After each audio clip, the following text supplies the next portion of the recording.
4. I woke, but not in the hospital. It took me a while to figure this out because I couldn't focus my eyes because I really should have been in the hospital. On its way, said someone. It sounded like that guy. My boss, D. Peters. 2 minutes or thereabouts. Everyone off this level? This was a woman, familiar but hard to place, except medical. Yes, I felt sensations, hands on my body, firm and professional. They did not belong to the voices. The voices were further away. They were observing while the hands worked. The woman sighed. This is disgusting. You don't have to be here. It's a mess. I'm a mess cleaner. I'm here.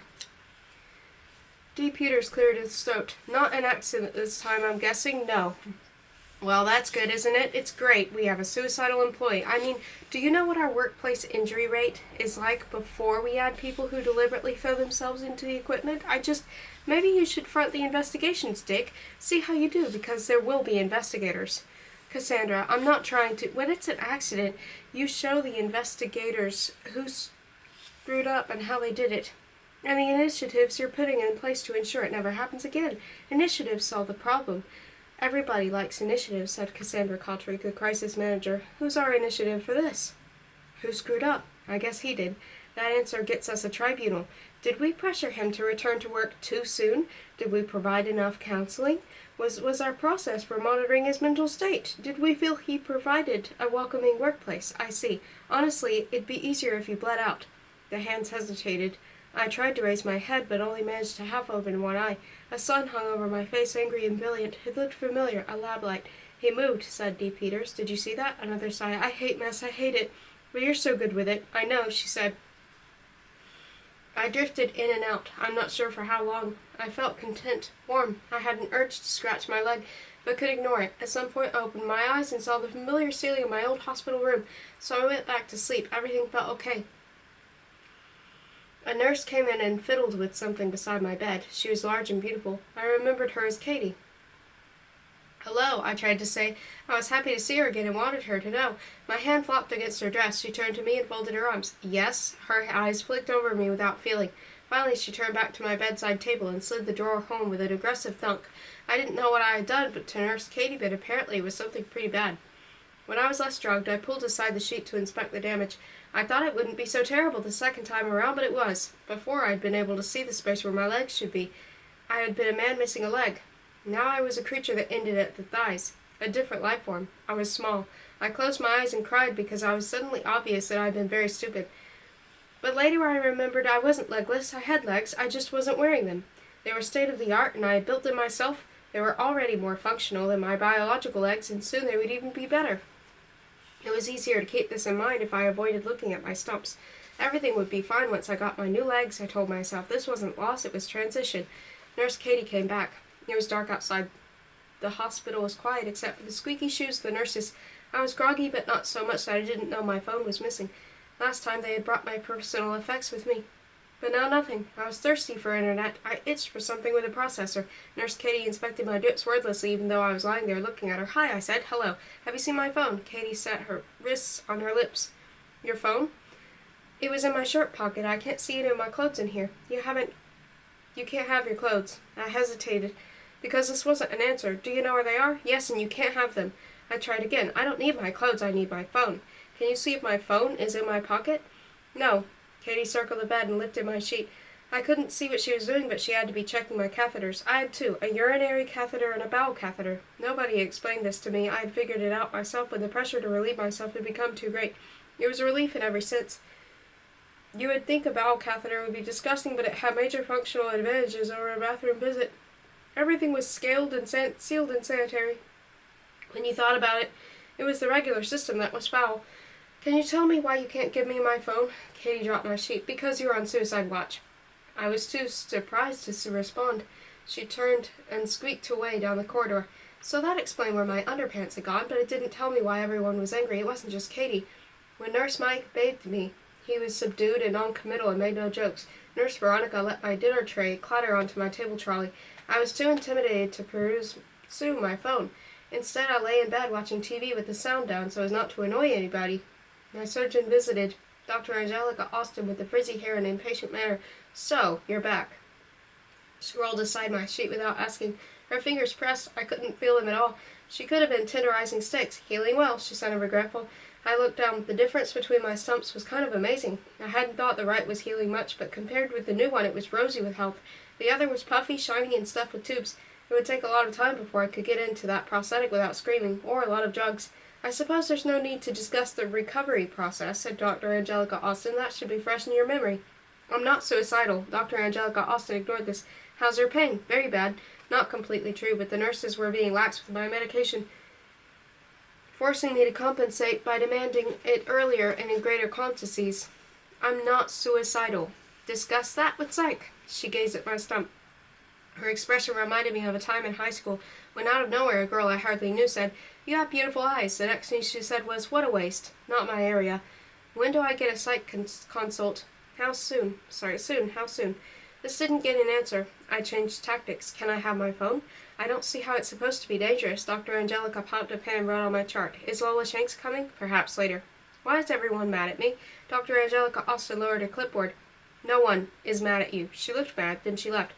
That night I developed a terrible calling sensation in both legs. I was supposed to be doped at midnight, but it was 12:17 a.m. and still no drugs. I sweated and shit, and I eventually held down the call button for as long as it took. 9 minutes later, Nurse Veronica arrived. She glared at me like I was a stain. "Oh, I'm sorry," she said. "I was busy with the patients who want to get better." Days passed and no one visited. In this respect, it was much like before. The difference was now I wanted them to. Well, not them, her. I wanted Lola Shanks to barge through the door, her arms full of legs. I couldn't risk asking for her, since the nurses had turned hostile. Letting them know I wanted something was a strategic mistake. My meals were proof of that, but I couldn't wait either. On the 5th day, I formulated a plan to drag myself across the floor to the phone in the hall. Then, like a miracle, she appeared. She did not have any prosthetic limbs. It was just her in a big hospital shirt and sweatpants. She hung in the doorway and stared at me through her glasses. I pulled myself upright. Hi. She stopped short of my bed. You crushed your other leg. Yeah. On purpose. Yes. Why? The word slid out of her mouth like it was heavy. It dropped on the floor and lay there. Because... I couldn't think of how to explain it. It seemed obvious. She had seen my prototype. Do you want to die? No. Do you hate yourself? No? Well, I considered. There were parts of which I didn't have a very high opinion, but I didn't hate them. I just thought they could be better. No. Do you like pain? What? Of course not. It doesn't make any sense. When someone gets their vision laser corrected, nobody thinks they're trying to hurt themselves. They're just tolerating short-term pain to improve their bodies. You do physical therapy, you make people sweat and struggle, and do painful exercises. You have pierced ears. Did you puncture your ear holes because you hate yourself? Are you working your way up to suicide? Lola sucked in a breath, but I had found a point and wanted to make it. Pain isn't my goal. My pain is a side effect of the human body being so flawed that the only way to implement significant improvement is to scrap what's there and start over. I just want to upgrade. That's not weird. People go to the gym to do that. The only difference is I have access to better technology. I realized I had gone too far. Lola began to move. Wait, I said. Let me rephrase that, but she was leaning closer. Before I realized what was happening, she kissed me. One time at an MIT party, I talked to a girl on a ripped leather sofa about alternate universes. She leaned forward as if to make a point and fell onto me with her lips open. I'm not really sure how it happened. Her pupils were dilated. I guess that's how. It was shocking, and I didn't know what to do. The whole time we were kissing, I was terrified I would screw this up and she would stop. Her head became heavy and her kissing less urgent, and then she fell asleep. I didn't realize this right away. I had to figure it out. I put my arms around her and lay there with her in my arms, and it was really great. I mention this because until Lola Shanks kissed me, it was the most passionate experience of my life, and it was 12 years earlier, and that is a really long time. Lola, someone said from the doorway. Lola's lips jerked from mine. It was a terrible loss. I saw my surgeon, Dr. Angelica Austin, radiating fury. Lola's shoulders dropped. Dr. Angelica Austin beckoned.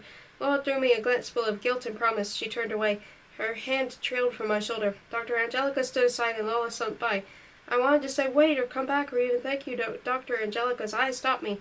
You are never to see my daughter again. It was like that. She put a hand on the door as if to slam it and then took it away because I was on suicide watch. Lola did not come back. When Katie delivered my dinner, I asked if I could see Lola, and Katie said she would find out in a way that meant she already knew and no. I couldn't call her because I had no phone. I couldn't get out of bed because I had no legs. Even if I could get my hands on a wheelchair, I was enmeshed in a web of tubes and bags. I was trapped. In the morning, I was visited by Cassandra Caltry, the crisis manager for Better Future. She wore a snug gray jacket over a pinstripe shirt with a big collar and a little skirt. It was kind of a schoolgirl meets Wall Street look. Her cheekbones were full of compassion. "Oh, Charlie," she put one hand on her chest. "Oh, Charlie," she pulled a chair to the edge of my bed and looked at me with wet eyes. "I can't tell you how upset I am with this, with myself, with this whole situation." I recalled Cassandra Cottery and Dee Peters discussing me as I lay bleeding on the floor of Lab 4. The memory was thin, and I couldn't remember exactly what they had said, but I had the feeling that I should be angry about it. "I honestly thought we were giving you the support you needed, but we weren't. Clearly we weren't. I'm so sorry. I need to know. What more could we have done?" "About what?" "About—" She put her hand on my arm. Her fingers were surprisingly warm. For some reason I thought they would be cold. "About making you feel necessary." This took me a moment to untangle. I'm not good with indirectness. I take people literally and realize what they meant later. "Oh, I didn't try to kill myself. I've been saying this over and over. I don't want to kill myself. I just want to replace my legs." Cassandra Cottery opened her mouth like she was about to say something, then closed it again.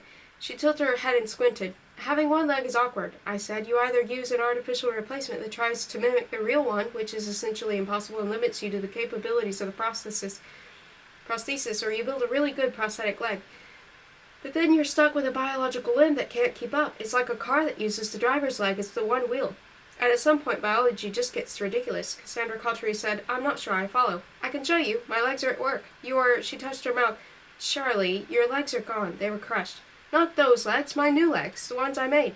She sat back. "It's not complicated. First I built a prosthetic leg. Then I realized it would work better as a pair. So I removed my biological leg. So I could wear the artificial set." "The artificial set of legs?" "Yes, because the artificial ones are better." Cassandra Cottery seemed frozen. Her hand lay on my arm like a dead thing. I shifted, uncomfortable. I didn't know how I could explain this any more clearly. Seconds passed. I coughed. Cassandra Cottery jerked out of the chair. Her face still hadn't changed. When she spoke, only her lips moved. "Well, you've given me a lot to think about. I'll get back to you on this." She turned and walked away like she was on strings. "Wait," I said. "Can you send me the prosthetist, Lola Shanks?" Cassandra Cottery turned. Moments passed. Her eyes were on me, but her brain was far away. Her head spasmed a nod, but I think she meant it, and from the absence of Lola Shanks that followed, she didn't. A man filled my doorway. His neck burst out of his collar like a tree. His hands were black shovels. His gray shirt pulled against muscles I didn't have. He was a security guard. Hi, he had a book. A novel, I thought. I wondered if it was for me. Maybe Cassandra Cottery had noticed I had nothing to do. "I'm Carl from Better Future." Seconds passed. I usually like to interact with people who don't speak until it's necessary, but I was intimidated by Carl's physique. I didn't feel inferior so much as incompatible. Carl existed on a plane where success was measured by physical feats. He had a brain because his body needed it rather than the opposite. I didn't understand such people. I didn't know what they wanted or might do. Carl nodded as if we had resolved something.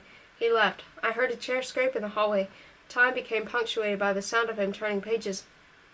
When a nurse came into my room to give me food or medication or check I wasn't leaking, Carl followed her in. He stood with his shovel hands folded in front of him, his eyes on each of the nurse's moves. I didn't know what he was doing, but I grew to like it because he made the nurses nervous. One time I pressed the call button, and after 2 minutes had passed with no response, Carl's chair scraped back. I heard his black shoes rapping down the hall. When he came back, he had Nurse Mike in tow. "I want my phone," I told Mike, "and I want to see Lola Shanks." This hadn't been why I pressed the call button. I had wanted a TV guide, but now he was here. I was testing. Nurse Mike glanced at Carl. "I'm sorry, Dr. Newman. I can't help you with that." Carl said nothing. Mike's shoulders eased. So it was not a victory, but still my position had clearly improved. Carl stopped turning pages. He was there. I could hear his chair squeak, but he wasn't reading. I decided to talk to him. I could be social when I'd had time to think about it beforehand. "Carl?"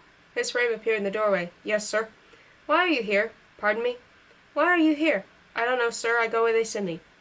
"Are you meant to stop me escaping?" "I don't think you're in position to be escaping, sir." "With respect." "So why?" He shrugged. "Like heaving mountains. I guess the company wants you looked after." I found this unsatisfying, but I couldn't think how else to probe. "Did you finish your book?" His eyebrows raised. "Yes." "How was it?" "Nothing special, just something to pass the time." I waited. He cleared his throat. "It's about a man who goes back in time to rescue his fiancée." "From what?" "A fire." "Does he do it?" "He does, but he creates a time rift and has to go back again and murder her." "Oh." "Yeah," said Carl. "It's kind of sad. Could I read it?" "I don't know if you'll like it. It's not a smart book. I have nothing else to do." He went out to the hall and returned with the novel. The title was Ripples in Everywhere. A man stood silhouetted against a burning building. His pages were curled in yellow. Looks like a favorite. Yeah, my fiancé died. Oh. Not in a fire, though. Car crash. Oh. I struggled to think what to say. I hadn't planned for this. I'm sorry. Thanks, it was 8 years ago. I never had a fiancé. Oh, said Carl. I would like one. Yeah, I can, recommend it. There was silence. They understand you. You don't really get what it's like to be understood until you've had it and don't. I nodded. That was pretty much what I figured. I turned the book over in my hands.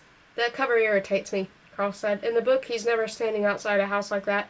It's an apartment, and he can't get the door open. That's why his fiancée dies. She's inside and he can't bust down the door. He's not strong enough. Why would they make the cover wrong like that? I shook my head. I didn't know. It's important. It's the most important part of the book.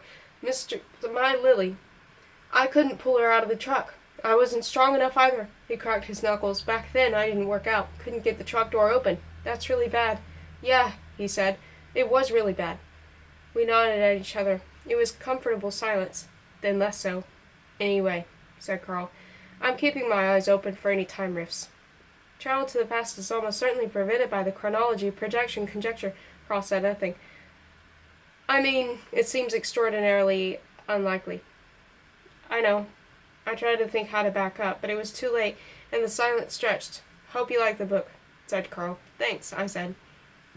2 days passed. Carl was relieved by a white guy who tapped his foot and hummed themes from TV shows. He came in and asked if I had watched the Knicks game, and I didn't know what sport that was, so that was the end of that. I became engrossed in Carl's book. The man in it was trying to fix his life but kept being denied by the laws of physics. Or not the actual laws of physics, but how they applied in this book. What I liked was how he didn't stop trying. He broke the world in several different ways but kept going back and doing it differently. I liked the doggedness, the idea that if you wanted something impossible, you could get it, if all you did was never give up.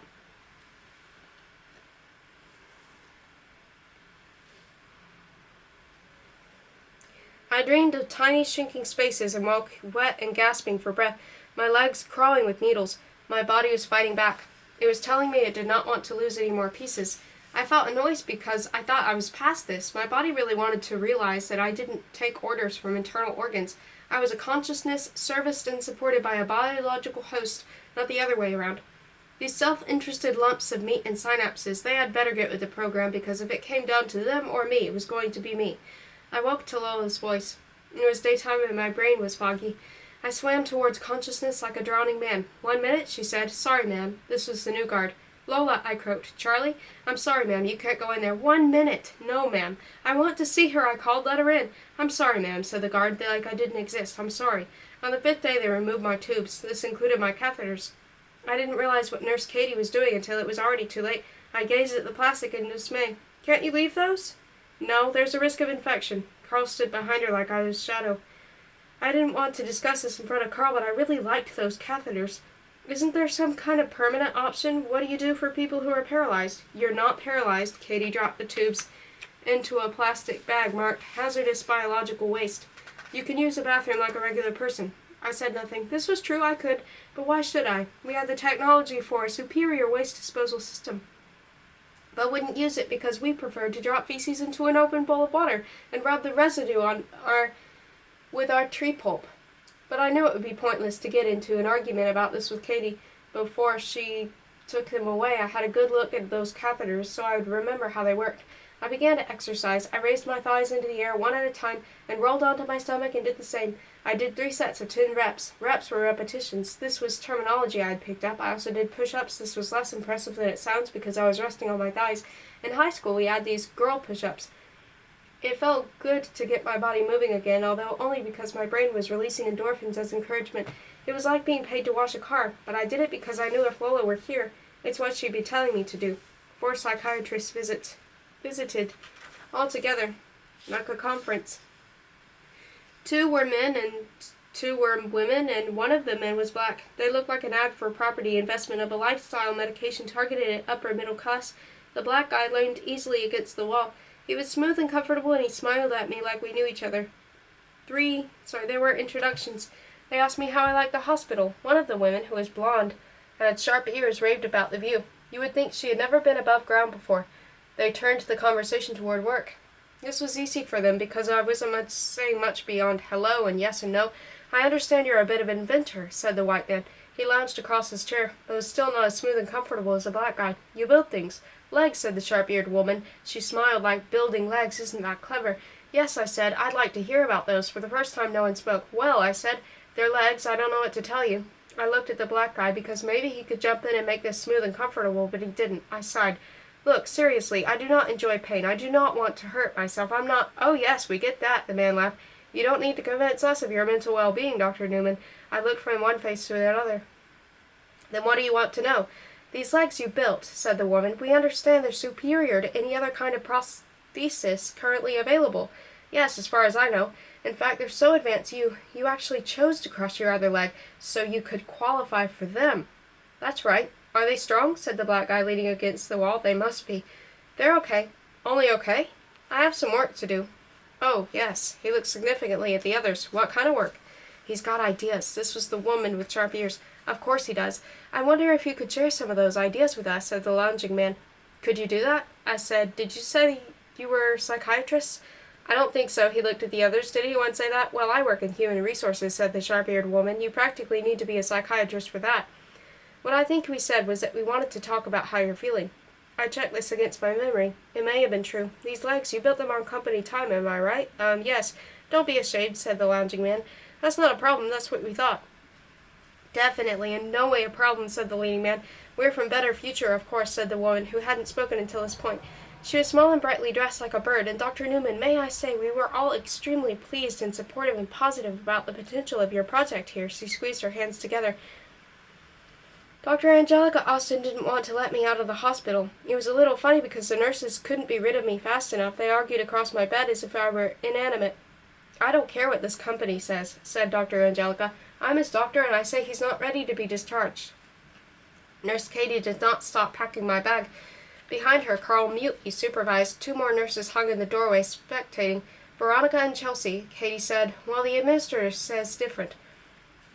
And Veronica said, Dr. Angelica Austin flipped my chart like she was angry with it. There's no psych consult on here. Her eyes rose to Katie. How on earth can there be no psych consult? His company said, I ordered a psych consult, said Dr. Angelica. I sent them to this room. Where did they go? Carl spoke. This gave everyone a start, including me, because we were used to him standing there like a rock. I can't permit them in there.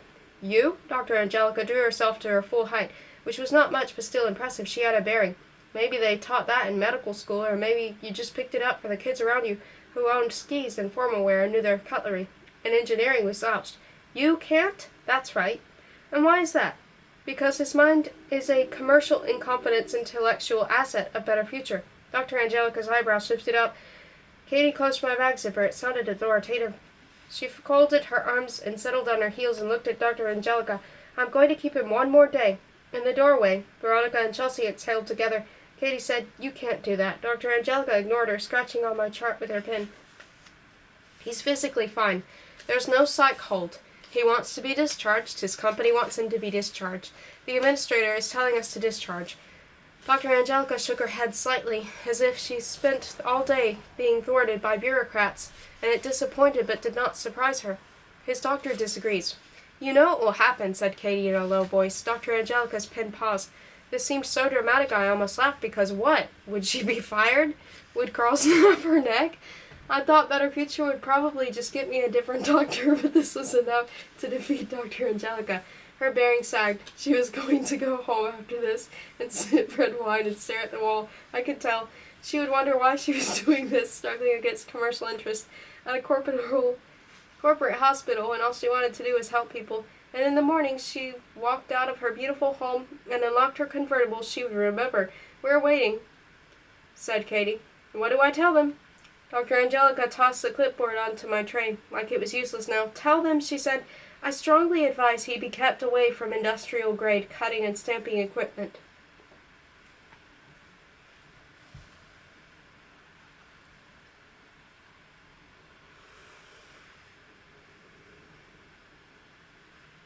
Five. I couldn't keep still in the limousine. I patted my thighs with hands like skittish birds. I adjusted my seatbelt and gazed out the smoked glass window and wished we could go faster. How far was it to a better future anyway? I didn't remember all these housing developments. I leaned forward to ask the driver if he was going the right way and forced myself to sit back because of course he was. I just wanted to see my legs. Not long, said Carl. I jumped. I had practically forgotten he was there filling the opposite seat. He was big but quiet. My hands clenched. I needed to put something in them. I thought of my phone, the bag the hospital had packed for me, on the seat beside me. I unzipped it and rummaged through my old clothes, which I had not seen in weeks. My phone was not there. I sat back and exhaled. Those a-holes. Problem? My phone. Missing? Yes, it's missing. I didn't mean to snipe. I was misdirecting my frustration. Would you like to go back for it? I opened my mouth to say yes. It's no problem, said Carl. Could you have them send it? Sure. By courier or something? Yes. Okay, I said. Okay, we'll do that. I looked out at the window and drummed on my thighs. Buildings slid by. The limo stopped. Carl exited like a cork from champagne. I tugged my door handle, but only got as far as shuffling toward the opening. Before he pulled the door all the way open, I squinted. Carl bent and lifted me into a waiting wheelchair. There was applause. It didn't make any sense. Then Carl moved, and I saw a concrete path to the lobby, lined with employees. When they saw me, they cheered. I was still confused. Standing before me was Cassandra Cawtrey, her hands clasped as in prayer. She came toward me with her arms out. She bent and kissed me on the cheek. Welcome home, she whispered. I had gone 7 years without a kiss, and now I'd had 2 in the week. It was the kind of data event that implied a serious contamination of laboratory conditions. Cassandra Cawtrey put one hand on my shoulder, and Carl wheeled me toward the lobby. People held out hands and high fives. I passed a woman from Vertex Processing who in meetings always chose the seat with the greatest displacement, for mine always, and she whispered, "You're an inspiration." I didn't understand what was happening. Inside, the air was cool and regulated. "I've taken the liberty of expanding your staff," said Cassandra Cawtrey. "What do you think of that Jason Huang?" I left him, but his metrics are average. I like Jason. Carl stopped pushing. Cassandra Cawtrey came around and looked into my eyes. She was very beautiful. She seemed constant, occupying a natural place in the world. It was difficult to imagine her any different, like upset or tired. There was a property of beauty, I guessed, permanence. It would be no problem to get rid of him. Jason's fine. I just want you to have the best. Why? Cassandra Cawtrey nodded thoughtfully, like this was a weighty question, and she wanted to get the answer right. What you said in the hospital about artificial being better. Well, that sparked some interest here. Some very high-level interest. Discussions all the way up to the manager. She searched my eyes. I didn't know who the manager was. What would you say to your own product line? My own product line of what? Of prosthetic devices, she called herself, of artificial enhancements, of quality, bio-augmentations. We haven't settled on a name, but we want you to build them. We're fully funding you to explore any and all possibilities that occur to your brilliant, brilliant mind. You want me to build prostheses? Yes. Why do you want me to build prostheses? Don't you want to? Yes, but I'm not on a business side, but...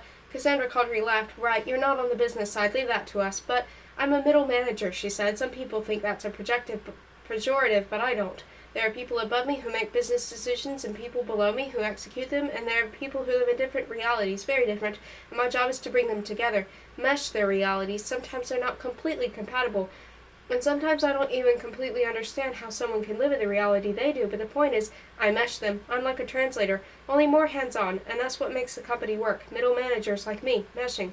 So let me take a stab at meshing your reality, Charlie. Do you know how much money there is in medical? A lot, and more every year because you invent a better heart, and it doesn't matter how much it costs, people want it because you're selling them life. She blinked. You're selling them life. She patted her jacket pockets. I need a pen, but what's the problem with medical? Their market is limited to sick people. Imagine, you sink $30 million into developing the world's greatest artery valve, and then someone goes and cures heart disease. It would be a disaster, not for the people, obviously. I mean for the company. Financially, I mean this is the kind of business risk that makes people upstairs nervous about signing off on major capital investment. But what you're talking about, what you said at the hospital, it's medical for healthy people. That's exactly what excites them. They're imagining a device, let's say a spleen. They don't know. I don't know. It's up to you. But say you come up with a spleen that works better than natural spleens. More reliable, safer, with built-in monitoring of your blood pressure. I'm sure you can come up with better ideas, but that device we could sell to anybody. The market for that is every person in the world who wants their spleen to work better, and every customer is a customer for life, literally. You mentioned upgrades at the hospital. Well, imagine you purchase a better spleen, and a few years later, wait a minute, here comes the better spleen too. It's the same, only it can check your email. She laughed. I'm being silly, but you see the business model. There's repeat business. I sat in on the meeting, Charlie, and a man there, he said people buy a new cell phone every 13 months. 13 months! They throw out their old phone, which they love because there's something newer, sexier. That's the other thing. They've seen your legs. They think there's a certain aesthetic to them. You haven't tried to imitate real legs. That's the difference. You've made something else. Something that stands alone. Oh, I didn't mean that. I mean it's like art. It's a paradigm shift, because regular prosthetics, I hope this isn't offensive, but they look a little creepy, a little dead. So the thought is, and this is all long term, but I'm thinking, what if better parts can be fashion accessories? Is that possible? Maybe someone would buy an artificial tooth just because it looked better, or an artificial ear. If we sponsored some athletes, some Paralympians, they could become objects of desire. They're fit, they're functional, they're here, they're our future. Marketing pointed out that we already pierce our bodies in the name of fashion. We physically insert metal into our earlobes, lips, and now chins, and who knows what else. You see those kids. That's the area they're looking at. Wearable accessories, higher functioning, super sexy cyber bodies. What you helped the company realize, Charlie, is that there's a marketplace under our noses, literally under and inside our noses, inside us, and as a company, we're uniquely placed to be the first to market. That's why you're getting resourced. Does that help you understand? I thought for a while. A little. She smiled. You're welcome.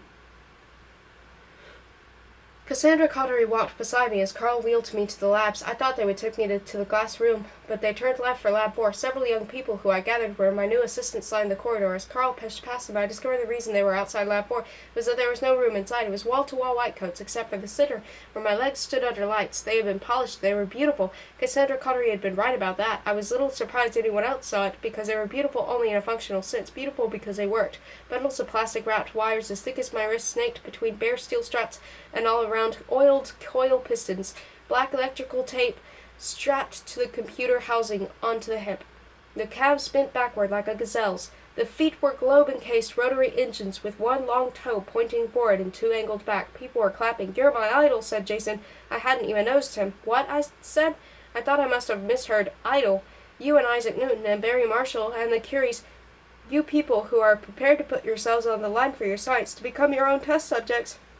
I salute you. Carl wheeled me toward the legs. Compared to you, Kevin Warwick is said Jason. He should be embarrassed with himself. Carl lifted me into the air as if I were a child. He carried me to the legs like he was rescuing me from a burning building. This okay? He said, and I said yes.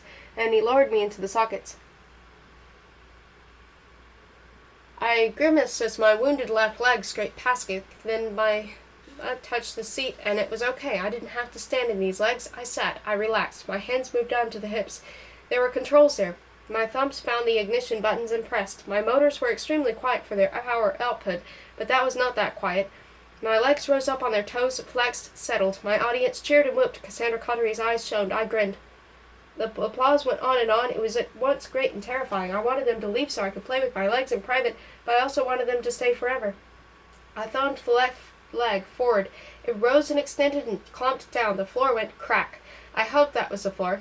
Either way could be an issue.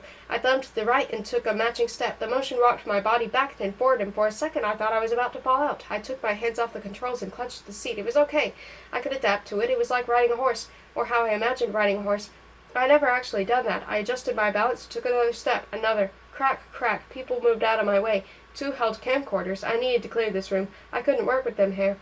Now that I thought about it, I had no idea how I was supposed to manage 20 lab assistants. I had struggled with 3. Maybe I could get Cassandra Cottery to take them away again. I looked for her in the crowd and realized she was in the glass room, a watery green version of herself. She was watching from a safe distance. Down here it was just me and the ocean of lab assistants. I stopped walking. Nobody spoke. Shoes shuffled. There was a lot of pair of glasses in this room. Well, I said, what do you think? An incredibly thin guy with nightmarish skin cleared his throat. The interface is crude. Ideally, you want to do something with nerve impulses, I think. Crakeman's working with nerves, said a girl. I was on his project before this, splicing.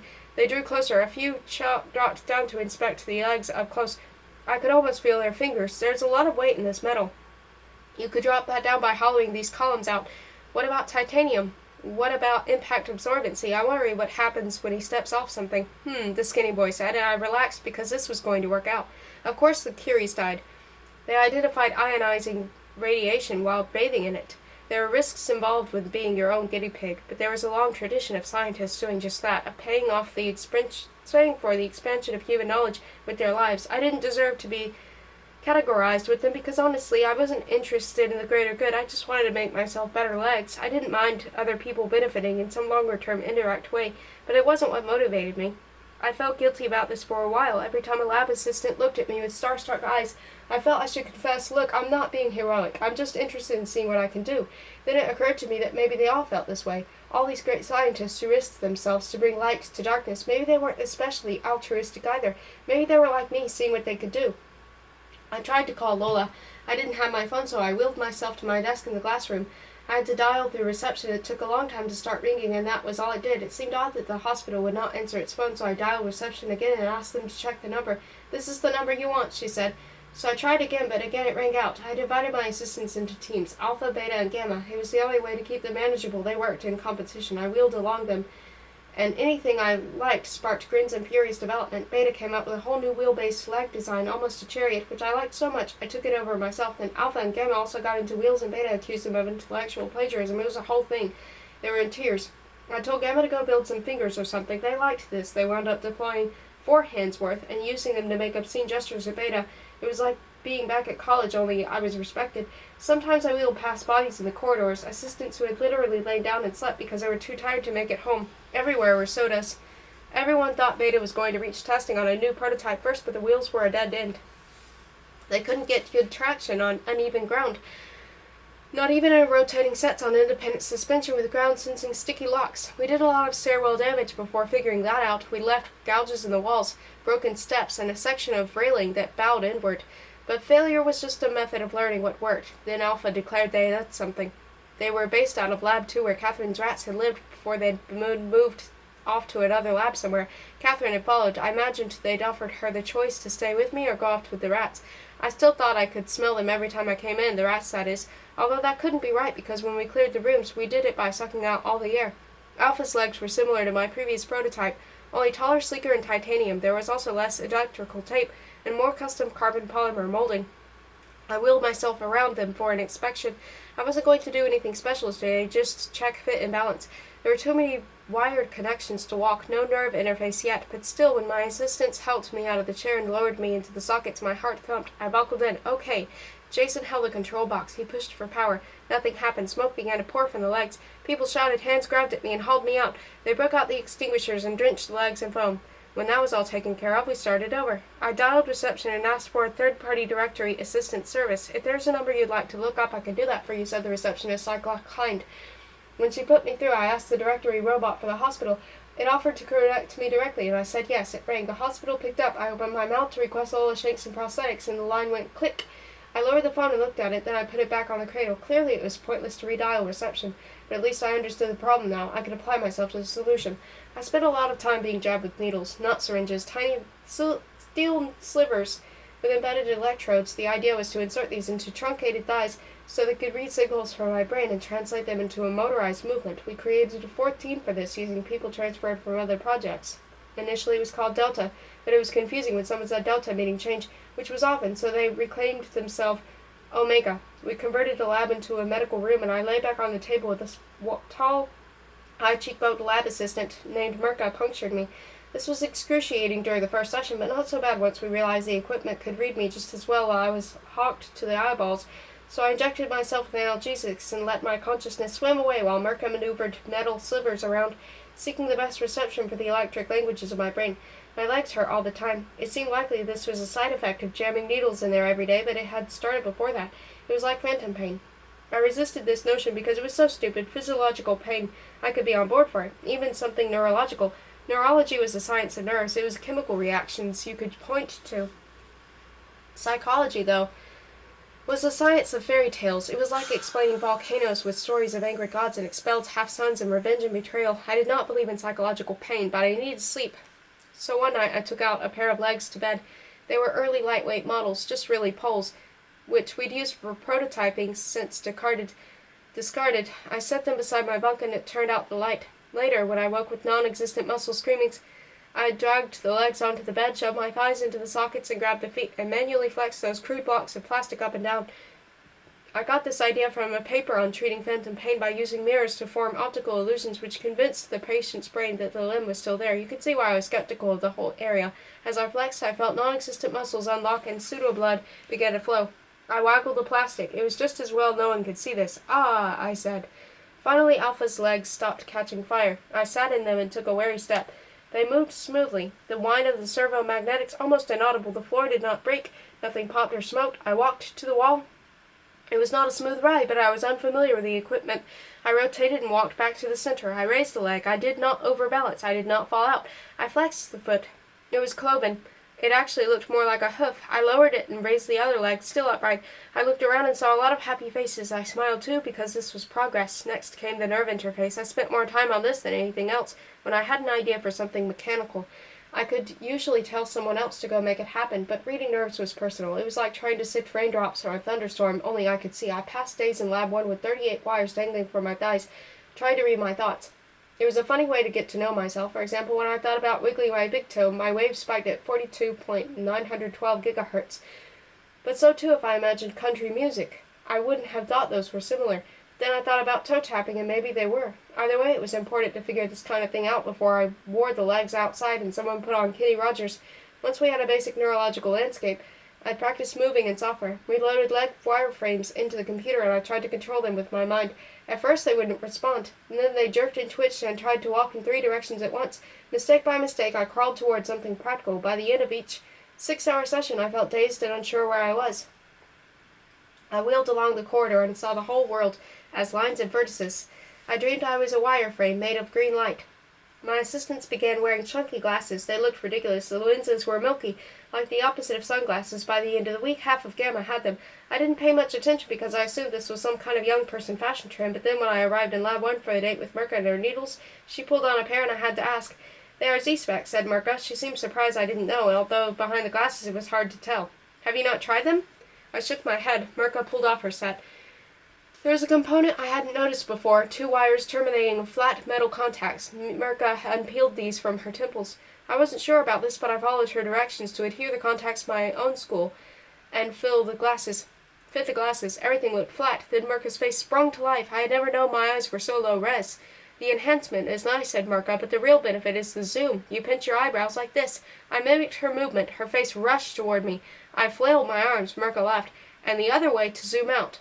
She helped me upright. "You see?" I picked a corner of the lab and made it leap closer. There was a paperclip there, as big as if I were kneeling in front of it. I zoomed out and in, picking tiny objects in the room and blowing them up. I turned my head without zooming out, and the nausea bloomed.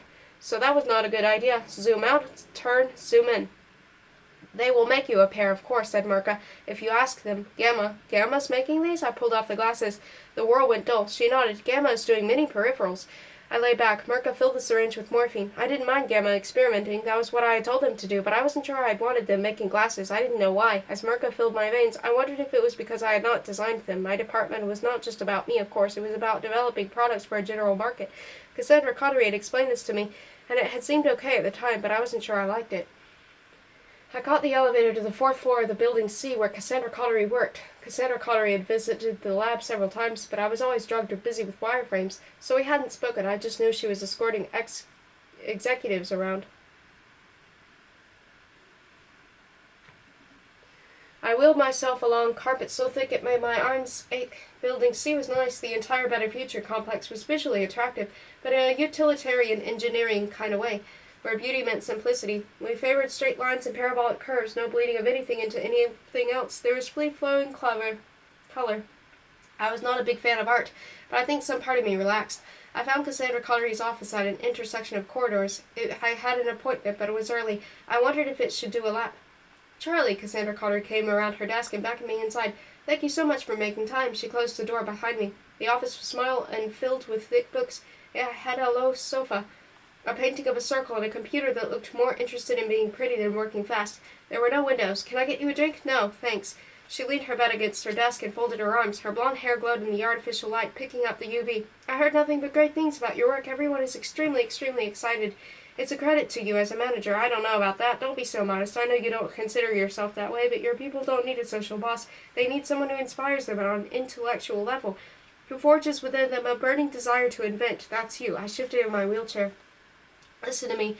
Advancing within a company requires self-assessment. I should know. My first performance review, my boss said, 'Cassandra, you are diligent, intelligent, motivated, and hard-working, but you need to learn how to settle for less than perfection.' I argued at the time, but she was right. I had to train myself to accept that not everybody works as hard as me, that what I consider unacceptably sloppy is actually an okay result, and it's counterproductive to get into the whole thing where someone starts crying and threatening to quit. And you know what?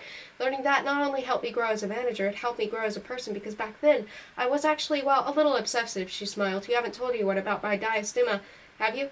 "What?" I remembered the gap between her back teeth. No. Thank you, Charlie, because I told you that in confidence. I said, anyway, I wanted to talk to you about fingers. She nodded. Go on. Gamma has been developing fingers. They got started by themselves. I only wanted them to stop fighting with Beta, but they did some interesting things, and now we have a hand. It's workable. We could replace somebody's biological hand. It doesn't work well in all respects, mainly because of the loss of sensation, but it has advantages. It's stronger and multi-purpose. You could fit a finger with a spectrograph, for example, so you could feel electromagnetic waves. That would be really useful in our line of work, and everything about it is upgradable, so it opens up a lot of possibilities for future enhancement. That sounds like exactly the kind of thing we're interested in. That's what I thought, and it's ready for testing. You want me to find someone who needs a prosthetic hand? I shook my head. I can do it. You mean, I can replace my own hand. Cassandra Connery was silent. That's good of you, Charlie, but I think we'll find a test subject for this one. I don't mind. Well, thank you, but you can't be the test case for every bionic you invent. She smiled. Can you? Well, I said, Charlie, you're doing an amazing job. Upstairs could not be happier with the way things are going, and neither could I. Honestly, at first I thought this whole project had the makings of a disaster. Not a disaster, but potentially it could be very, very messy, and you've totally proved me wrong, so let's just keep doing what we're doing, and I'll find someone who needs a hand. How about that? I didn't say anything. Yes, she said, we'll do that. We performed a live trial of the nerve interface. It turned out Alpha's legs did not bend low enough for me to attach without yanking out needles whenever I twitched, so at the last minute I switched to Beta. This triggered angst and gloating because Beta had been long away behind since the wheel debacle, and it was all about the technology. Beta's legs were half the weight and contoured silver steel. Of all the models, they most resembled real legs, except for the feet, which were hooves. Hooves were working for us. I finished fitting the needles, and two assistants slid me into the Beta legs and tilted me upright. At this point, nothing was powered on. The assistants cleared the lab and began to fill the glass room, crowding against the green glass. I felt a twinge of nerves. It wasn't so much the fact that I was about to see what happened when you plugged your brain directly into a pair of self-powered mechanical legs, but that so many people were watching. I found the power button with my thumb and put my other hand on the emergency shutdown. I looked up at the glass room again and saw Jason's thumbs up. If there was a problem with both the power button and the emergency shutdown, Jason would trip a remote kill switch. None of this would be necessary because we were feeding the legs a tenth of regular power, and we exhaustively tested in software. Everything that happened today should be unsurprising. I pressed for power. I heard a high-pitched whine, barely detectable. I tried to ignore this. As clearly as I could, I imagined myself lifting my right leg and taking a single step. Nothing happened. I opened my eyes, disappointed. Then I looked down and my right leg was in front of the other. I mean the Beta leg. I had done exactly as I asked, so perfectly I hadn't noticed. When I looked at the glass room, behind the 3-inch translucent green plastic, my lab assistants were jumping up and down, Z-specs bouncing, cheering in silence. The more I tinkered with Gamma's hand, the more I liked it. It was funny how as soon as you knew there was something better, what you had seemed unbearable. Every time I had to dig around for my ID tag, I thought I wouldn't have to do this if it were embedded in my finger. When I was working on a lathe or a circuit board, and I reached for a tool, whenever my fingers slipped or my hands shook, I felt exasperated, like why was I still dealing with this? It was the same with the glasses. The Z-specs were heavy and hurt my nose, but when I took them off, I missed them. The hand was not so advanced that I could honestly say it was on balance superior to its biological equivalent, but still, there was something about it I couldn't keep away from. I installed a voice over IP client on my workstation and dialed the hospital. The packets went nowhere. I wasn't surprised. The company firewall was strict. One of the ironies of working for the world's most advanced research lab was that our internet connection was like dial-up. The filter had to sniff everything. I played with the port settings, but it didn't help. I would have to jury-rig something that made audio look like Wikipedia pages. I thought about this. It seemed possible. Another solution would have been to leave Better Future and find a payphone, but to be honest, I thought about that only later.